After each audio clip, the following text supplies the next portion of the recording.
Okay guys, ngayon i-level up natin yung natirang ginisang corned beef kanina. So, hahaluan natin siya ng zucchini or pusa.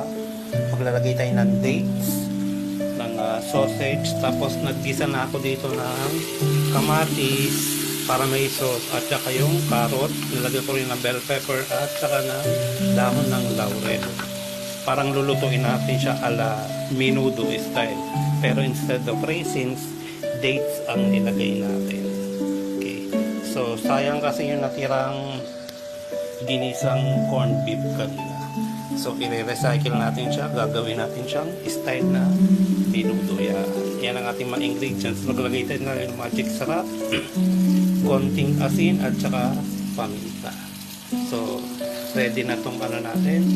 Ihahalo ko na itong sausage.